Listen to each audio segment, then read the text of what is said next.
This is the Volkswagen California, the quintessential camper van. Now, in its latest generation, it even comes as a plug-in hybrid with all-wheel drive. Join me as I go on a week-long road trip to the French Riviera to check it out. I'm AJ, you're watching Autogefühl, and let's dive right in with the design. Up front, this is clearly the MQB Multivan, and therefore it's not on the Transporter platform, because remember, that's also shared now with Ford. So you do get things like these honeycomb structure pattern for the lower part of the bumper and this nice dash of chrome right here in the middle. I'm not a big fan of this particular color combination. This is the energetic orange and this is kind of like a dull silver. I much rather have the candy white and the starlight blue. But I do like these headlamps, and you can also get the optional IQ Light matrix technology. Being on the longer version of the Multivan platform, the California is 5.17 meters long, it's about 2 meters wide and just under 2 meters tall, so you should still be able to fit it in most car parks. You have different wheel options. This is an 18-inch wheel. I think you can pick something a little bit more fun, coupled with a better color. I think it looks really nice. I do really like this dash of chrome along the shoulder line. This contrasting mirror cap also adds to the drama. Another cool feature is that, as you can see, you have the awning, so you can move the awning actually from this side to the other side as well. And now being on the Multivan platform, you have sliding doors on both sides. We'll take a closer look at that. But now you can imagine the wingspan of your campsite. You can have the awning on one side, an extendable tent on the other side. Of course, the roof pops up, and then you have a much bigger campsite to enjoy time out with your friends and family in nature. Further down, the ocean badging to distinguish this particular trim, the petrol filler over here, and your shore power to connect the external power line at the back. Of course, being a plug-in hybrid, you can charge your California now. This has a 19.7 kilowatt hour net battery pack, and here you can charge using 40 kilowatt DC. 10 to 80% is about 26 minutes. On a full charge, the claimed range is 85 kilometers roundabout. So if you are using this as a daily driver to get to work, that should cover that. And of course, on long holidays, the hybrid system should carry you as far as you like. We'll see if I'm unable to charge the plug-in hybrid battery, how much mileage I get by the end of the road trip. Now, another fun fact is that, of course, this has the traction battery, the high voltage PHEV battery. There's also the 12-volt starter battery, one camping battery, and depending on the option, and in the model we have here, a second camping battery. That's 4 batteries, and that's why this particular Ocean weighs 2.6 tons. All right, let's check out what's going on under the hood. Nice to see gas-charged struts and some further insulation, so thumbs up for that. Now, as usual, you have the 2-liter Turbo 4 diesel engine, which makes 150 horsepower, and the 2-liter Turbo 4 petrol engine, which makes 200 horsepower. They're both mated to the 7-speed double-clutch gearbox and drive the front wheels. But what we have in here is what's brand new, and that's the plug-in hybrid all-wheel drive. This is a 1.5 Turbo 4 petrol engine mated to a 6-speed double-clutch with an integrated electric motor driving the front wheels. But there's another electric motor on the rear axle driving the rear wheels. The combined system output is 245 horsepower, and as you can imagine, this is an electric all-wheel drive system. Here we have the key fob. Doesn't have any California badging on the back, unfortunately. Let's check the door closing sound. Pretty resounding, a nice thick rubber beading on the top, very reassuring. The door doesn't honestly feel that heavy despite it being so large. And as you can already see, there's plenty of storage. A large bin down here with even a little trash can, your high visibility jacket over there. And to be honest, this is quite a ways down. You have to reach quite a bit to get to this. So thankfully, there is another rubber lined tray right here in the middle, which also has your fuel filler release button over there, and a padded elbow rest and mirror and window controls right at the top. Okay, so let me get inside. It is a little bit of a step up, quite literally. I'm going to try to keep it as clean as possible because I have to live in this for a whole week. I don't want it to be dirty already. And wow, really expansive dashboard. That's the first thing that catches my attention. And it's also so deep, I can't even reach, no matter how hard I try, all the way down there. So lots to talk about, lots of storage, and of course, a little bit of a controversial topic with this infotainment. I'll tell you what I mean. So get inside and let's take a closer look. Oh boy, I do feel like I'm the captain of a ship here. Look at these two armrests. I even got one more over here. I was going to tell you more about the storage, right? So each seat has this little tray underneath it, which is felt lined. So really useful to drop quick access items. There's also a nice glove box over here. It's damped, no felt lining, but there are slots for cards and coins on either side. Up here you have a second glove box, which does have rubber lining. And finally, up here you have another compartment which does have some padding as well. Now this, unfortunately, is the old gen 10-inch infotainment system. I wish Volkswagen had put the newer version on this. And also remember, this has the old sliders which were not even backlit. So it's really unfortunate to see that Volkswagen have not changed that. But let's move on to some more happier things. So you have some really cool shortcuts. You can quickly access things like the recuperation by sliding the top drawer. The main home screen has different widgets that you can set up. Like this layout has navigation, your audio, and your charging status on the right hand side. You can also see, again, because this is the hybrid, the energy flow. You can see how the TSI is working, or the front motor is working, the battery and the status of the battery charge, and also the axle, the rear axle electric motor as well. And who could forget the California menu. On this here, you can get a quick status overview. You can see how much fresh water you have. As you can see, I have none. I need to fill that up before I hit the road. And of course, your camping battery. You can toggle your refrigerator box on or off. Like right now, I don't have anything in there, so it's off just to save some battery, and we can use that as needed. Camping mode, we'll get into that later on. And a couple other camping related buttons. Of course, the exciting bit here is that this is the button to raise the roof. Whoop, whoop, raise the roof. And also to lower the roof. And we'll show you how that works. This is to quick charge the camping battery, and that's not so important for now. We'll get back to that later. While you don't have a separate climate control console, at least you have a shortcut to jump to the climate menu on the touchscreen. And of course, you can use your seat heaters. There's another shortcut button to go between the driving modes, which would be electric and hybrid. And of course, you have a parking menu. There is a self-park feature, but what I commonly use this for is to jump straight to the cameras, because this being such a large vehicle, it's very crucial to have. And unfortunately, I'm not very satisfied with the camera quality. Yes, there are a couple water droplets, but I think the resolution, even for the 360 camera, could have been a little bit better. But moving on to better things, there's a inductive phone charging pad, which is also grippy.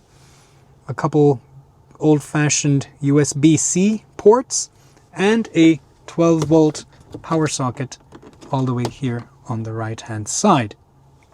Finally, this bottom part of the console drops down to have some cup holders. Look at how compact the shift lever is. It's really nice and really easy to access. And down here you have your electronic parking brake with auto hold. Now the steering wheel is really nice because you've got a wide, thick grip and physical buttons. So you have, for example, controls for your telephony, and this is to shift through the different menus on the digital instruments, your track. You also have paddle shifters, or in this case for the regen control. And on the left side you have, for example, all the buttons to manage your adaptive cruise control, lane keeping assist, all your adaptive driver assistance systems. The digital instruments are also really nice. You can have different views. You can even have the entire map on the screen, which is really useful. And you can even change what the right and left dials show. So for example, you can have your driving distance or your navigation on the right side and choose something else for the left side. There is also an optional head-up display. All right, are you excited to see how it is back here? First of all, again, a really light door. It's not electronic, but it has a soft close function, which should help sneaking in and out of the van at night to use the bathroom. We'll see how many times I have to do that this week. But let's get inside. There's a nice handle. I'm going to try to, again, keep it as clean as possible.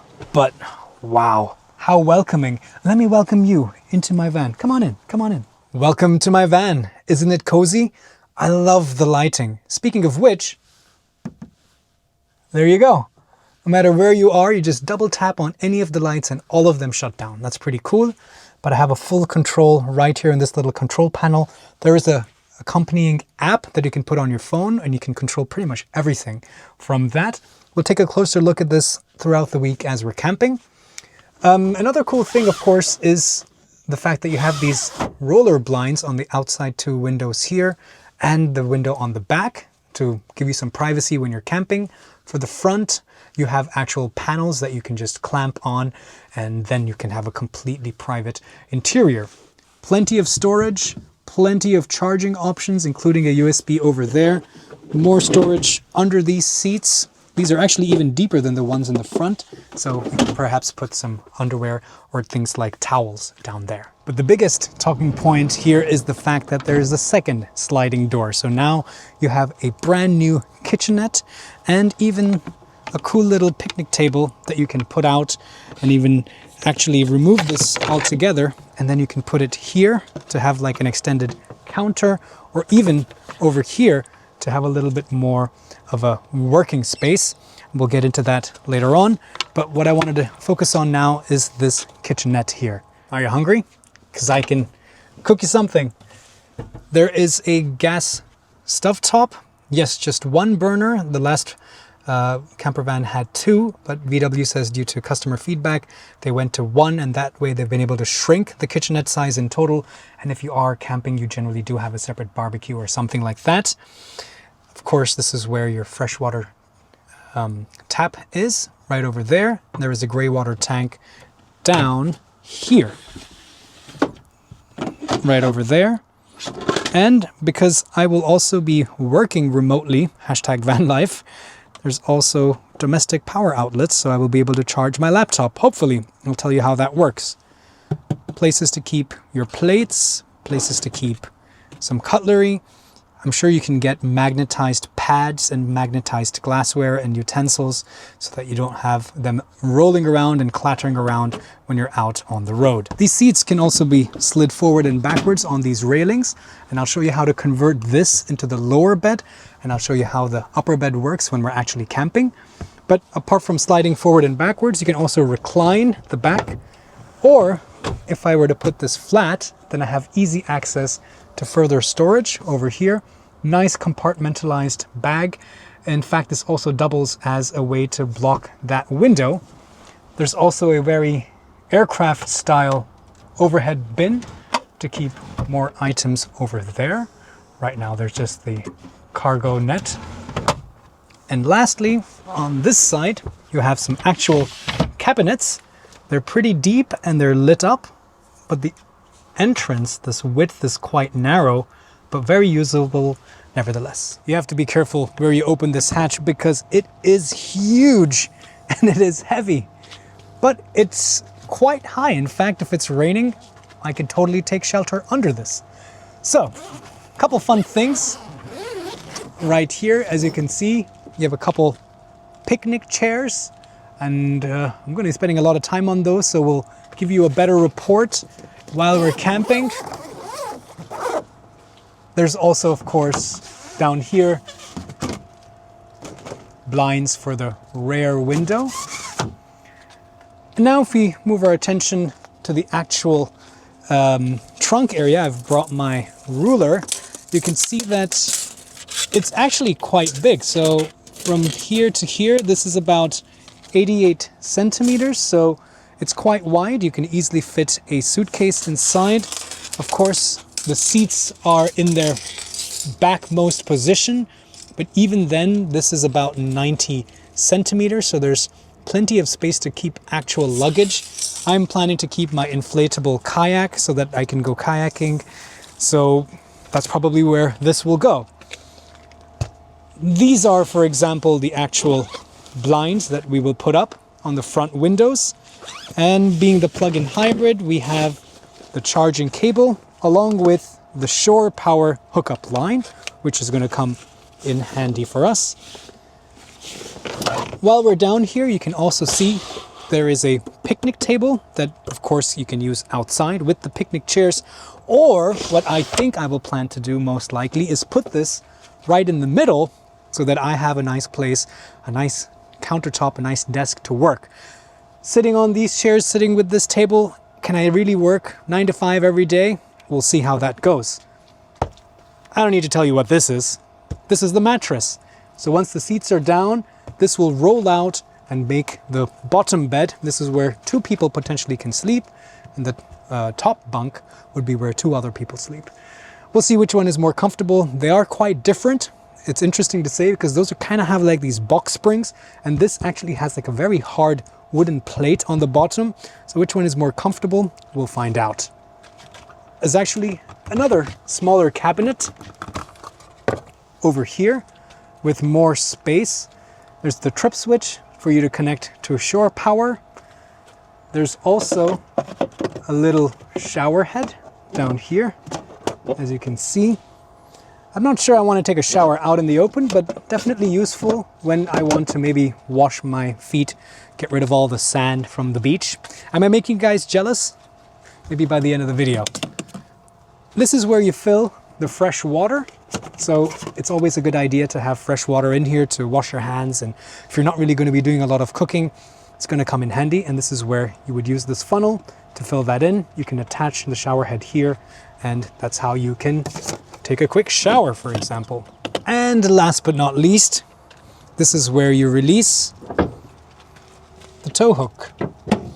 And you have up to 1.5 tons towing capacity braked, but of course you can just use this to mount your bicycle rack. And there we have it. We're adventure ready. Are you excited? I can't wait to hit the road. So come on, let's get going. Welcome to my campsite here in Saint-Tropez. And as you can see, I have the awning out, I have my table and my chairs.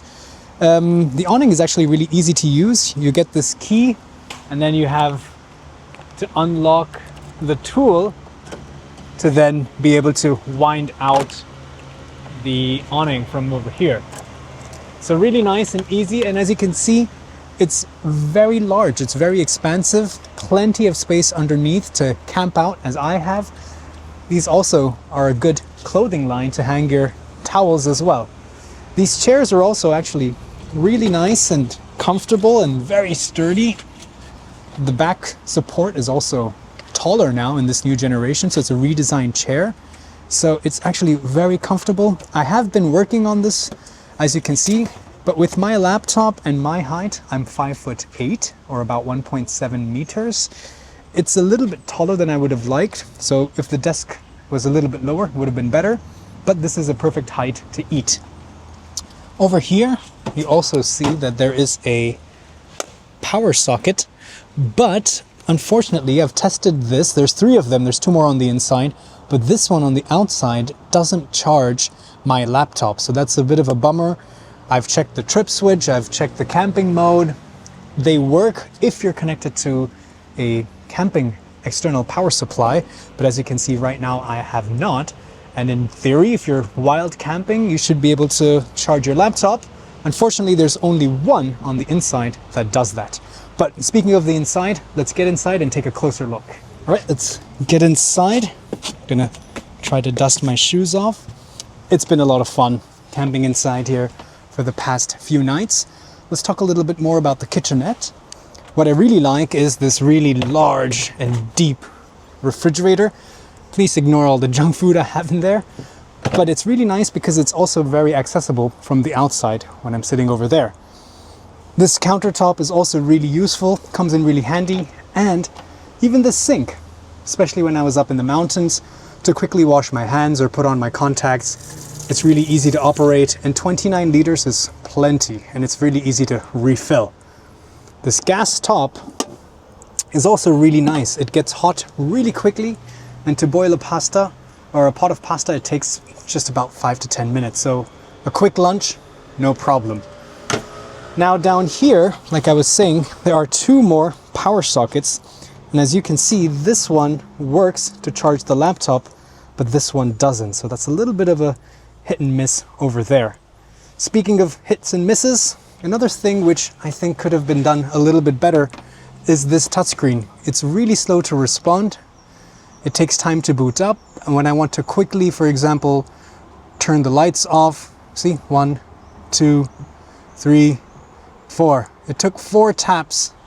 1, 2, 3. So it's not very responsive. And you know, in the middle of the night, when I want to quickly turn the lights on or turn the lights off, in general, this console could have been a little bit better, but I'm really nitpicking here. Another thing I noticed is, of course, I've slept here in the bottom and I've slept here on the top. And while they're both very comfortable, they're a little bit different between, you know, the ground and the upper bunk. So let's talk a little bit more about that. All right, so to make the lower bed, first we need to roll this carpet as far out of the way as possible. Then we need to move these 2 chairs up all the way. Then use the center tab to pull the seat down, make sure the backrest is all the way down. I have already put the head restraints facing the other direction because I did it once and I didn't really need to change it again. And push this down. And then if you want, actually, I might just kind of put it back a little bit so that it's kind of in line here. And then I just unclip these 2. And then now the mattress rolls right out. So this is the bottom bunk. And as you can see, the cushion is pretty thick. There is a bit of a hard plate in the bottom, and these are different segments. So initially I thought, you know, this is going to be bumpy, you know, because it's sitting on the seat, it might not be very flat. And I thought this would be not as comfortable. But to be honest, this is actually really nice and comfortable. It's not quite as wide as the bunk on top, but it's a lot more insulated. I think that's the biggest thing that I've noticed, is that because of this tent on the top, it gets quite loud. Right now, I have a really great view of the beach on this side, but a really terrible view of the road and the noise from the road on this side. And at night, it gets quite noisy if the roof tent is up. And if you're sleeping up there, even when I was up in the mountains, it does get a lot more loud. It gets a bit colder. Down here, it's much more cozy, and this bed is actually quite comfortable. So, I'm 5'8". My feet are all the way at the bottom. As you can see, there's still plenty of space above my head. So yeah, and 2 people my size can actually fit in here. Before we can go to the top, first thing we need to do is spin these seats around. I've already done one for the passenger seat. There's this tab down here, as you can see, and it's really easy to swivel. And this is also really great to just sit and chat with your co-campers.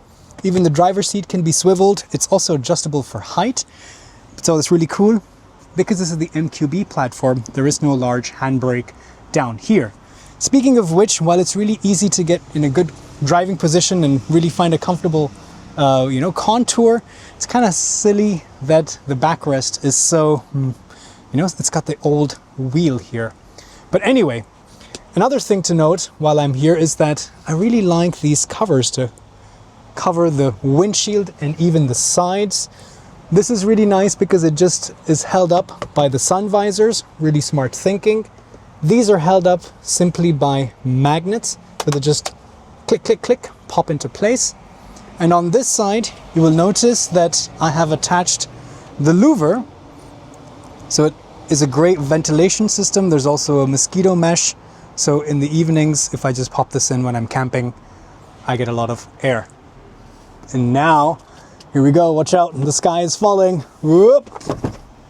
Let's take a peek upstairs. Hi, look at how cool it is up here. So, my feet are all the way at the bottom again, and as you can see, this is a little bit longer than the bottom bunk. It is also just a little bit wider, but not by that much. But yeah, it's a lot more louder up here. It did rain last night, but not a single drop of water came in, so it is therefore very watertight, and it doesn't get too cold, but yeah, definitely loud. The mattress, on the other hand, is a little bit thinner, but as you can see, there are these kind of box springs just below them. So the combined effect, I would say, is just as comfortable as it is in the bottom bunk. But last night, you know, it's so fun to plug in your iPad and watch a movie and just huddle up here, especially if you're camping with kids. I'm sure they will love it. These have mosquito mesh, but if you want to close them completely, it's really easy to just zip it up, even the sides. The front also, actually, the entire panel can be opened up if you want to really have that open air experience. They also have provided, for example, USB-C, power charging sockets, light switches, you know, so there's plenty of charging opportunities for people on the upper bunk as well. But what they haven't really thought about is providing some place as a dresser. So there are no mirrors inside. So I think they could have easily put a little mirror here. Sure, you can stick one on yourself or something up here. That would have been nice. And another thing would be that if they were able to provide a mosquito mesh for this window so that we could open this up at night when we're camping and not have mosquitoes come in but have more ventilation, that would have been nice as well. But really, I'm nitpicking, and overall, it's been a lot of fun camping inside the California. We're going to be spending a lot of time on the highway, so a great chance now for us to get to know the California a little bit better and how it behaves out on the open road. First impressions are, I would say, very positive. The biggest thing that really aids in this mile munching characteristic of the California is the travel assist. So combining the adaptive cruise control, the lane keeping assist, the traffic sign recognition, all of these these ADAS systems work together in really good harmony to basically drive the car semi-autonomously out here on the highway. And this really takes a lot of the stress off of long distance driving. So right now I have that active, it's maintaining a very comfortable distance, it's accelerating, decelerating, keeping me in lane, and it feels a lot safer. The other thing I notice is, well, the noise. So now we're getting into an unrestricted part of the Autobahn. Of course, this being a van, I'm not going to push it too much, but 130 kilometers per hour, you do hear quite a bit of wind roar and tire roar inside. Not to mention, every time I go on undulations like this, I can hear everything inside the van. I can hear the cutlery clanging around. I can hear the bottles of water that I've stowed away. There's so much storage. You keep discovering new places to keep putting different things. And the other thing is, because of the wind, like right now I'm at 140 kilometers per hour here on the Autobahn, I also feel that the van is more susceptible to crosswinds, which would also make sense. It's not very aerodynamic from a lateral wind gust point of view, so therefore, yeah, this travel assist also makes me feel a lot more comfortable. So noise is definitely something that sticks out if you're used to smaller, more compact vehicles, as I am, and I do a lot of long distance driving in my small personal vehicle. This is definitely louder than that. But on the other hand, visibility is actually really good for a vehicle of this size. I have really good visibility out forward. I can lift the seat base. The steering wheel column is adjustable for reach and rake. Even these armrests I can completely adjust. And again, you have different seating material options, the upholstery. This fabric and leatherette combination is also very comfortable. It gives me enough grip so I'm not sliding or I'm not slouching and slipping forward as I'm driving. It sticks really well with especially fabric like this that I'm wearing on my shirt and my pants, and I don't feel like I'm going to slip or slide around in the seat. The plastics around me, now that I've getting to know it a little bit more, do feel a little bit hard. So parts of the dashboard, I think they could have spent a little bit more money to make it a little bit more soft touch, because not only am I driving the van, I'm living in the van. And that's also why, sure, you're not going to touch most of these dashboard materials. It's more important what's back there. but at the end of the day, it would have been that much nicer if plastics down here, for example, were a little bit more, softer. It's too early to talk about mileage. We'll circle back to that later on, but I'm really excited to see how far I can get tonight, and we'll catch up after that. I have just finished a nice day kayaking on the Verdon Gorge, and now I'm driving down to Saint-Tropez. I've already covered 1,000 kilometers, so good time to give you a quick update on the mileage. I'm getting 7.6 liters for 100 kilometers, which is surprisingly good, to be honest. I was expecting a lot worse because I haven't had a chance to charge the plug-in hybrid battery, the traction battery. So yes, that's not really helping much. It's only about 1.8 kilowatt hours for 100 kilometers. So it's really just acting as a little boost and a punch, filling in the gaps, adding the torque low down and things like that. And therefore, the unfortunate truth is, for most of this time, this small 1.5 liter petrol engine is carrying a heavy dead battery and a big heavy rear motor, which I don't think I've ever really had the need to use. So that's also why, as we'll see now, we've found some nice winding roads here in the French Alps, how it fares when you want to push it a little bit. So what's the dynamic capability of the van?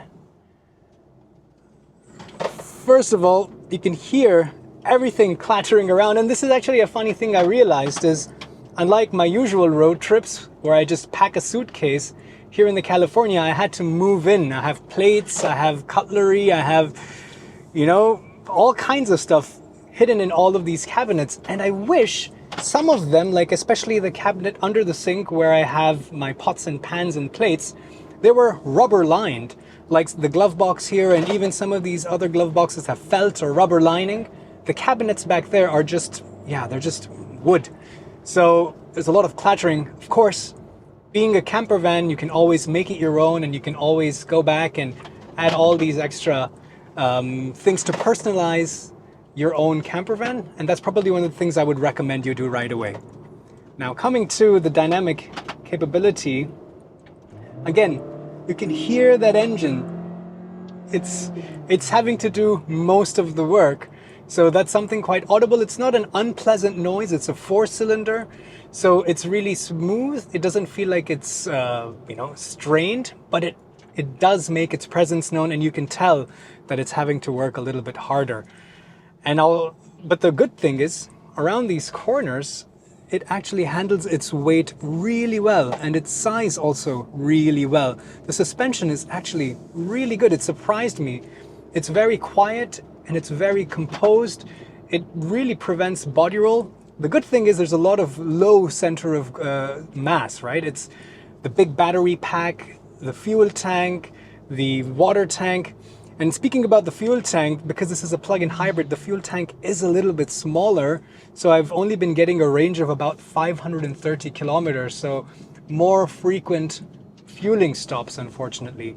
But anyway, because of all of those things low down, it does have a low center of gravity, and that means that it's able to navigate corners quite well. It's also quite interesting because I expected there to be quite a bit of flex. Because if you think about it, there is no roof. It's just this cross member here and the cross member all the way at the trunk, and the entire expanse of the roof is empty. It's cut open because of the pop-up. So I was expecting there to be a lot of flex, and I'm really happy to say that there is none of that flex.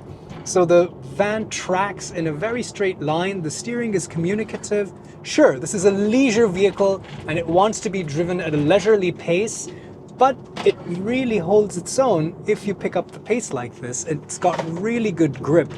And knowing that I have four-wheel drive, and this is a front-wheel drive platform, I also feel more confident pushing it. But look at that, barely any body roll. So dynamic capabilities are really good. The brakes, on the other hand, are a little bit hit and miss. Being the plug-in hybrid, it uses the regen as much as it can almost all the time, which is great because that's how you want to charge the battery. But it's a very spongy, dull bite feel. So sometimes I feel like I have to really stand on this, and I'm also just subconsciously feeling the weight of the van so I feel like I have to press the brake pedal a lot harder. But on the other hand, the regeneration mode, I've set it to auto, and it's actually really good. It's really smart. So it uses the ADAS and the navigation system to understand, like if I'm coming up to a steep curve, it brakes using the regen brake, the recuperation, it brakes me a lot harder. Or if I'm going very close to the car in front, it also automatically starts braking for me. So it's not a one pedal, but it's the amount of regen is automatically modulated by the computer, and that's great. I don't want to have to keep fiddling around with settings and keep changing different things. I don't want to have to think about it. And this is a good system because it does the thinking for you. So overall, on the winding roads here in the south of France, the California has managed to impress me. And now let's talk a little bit about how the California is to drive in a small European town such as this. First of all, being the plug-in hybrid, right now I'm driving in electric mode. So I'm quiet, I'm not disturbing the peace of this little town. And instantly when it needs to recharge the battery, the petrol engine takes over right away, and it's very seamless.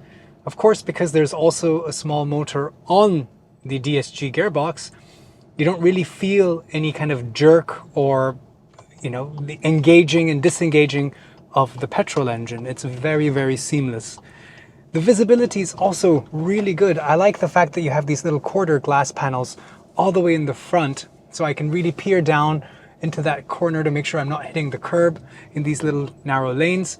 Visibility out the back is a bit hit and miss. That large overhead bin does block quite a bit of the view. That being said, I have some luggage on the back anyway, so I guess it doesn't really matter. These big wing mirrors on the side really help. And of course, that 360 camera, even though it's not the best resolution, is a lifesaver. Couldn't do without it. Trying to navigate through these narrow little streets. And another thing I miss is the mirroring of the Google Maps from my Android Auto directly onto here, my digital instruments. I just get the turn-by-turn directions, instructions, but I don't get the actual map view. It's only the native map and the native maps navigation that can be mirrored here on the cockpit. But really, really surprising how maneuverable this is. The turning circle is really tight. It doesn't feel large. I'm able to squeeze between these narrow gaps as if I was driving a small hatchback. This doesn't even have rear axle steering, but still very, very easy to park, very easy to drive around. Of course, speaking about parking, it's just shy of 2 meters tall, so you have to be careful where you park. That's why I'm out to find the parking lot at the port, so that I don't have to even worry about, hitting the roof on one of these underground garages. So overall, I'm pretty happy to see how easy the California is to drive across different scenarios.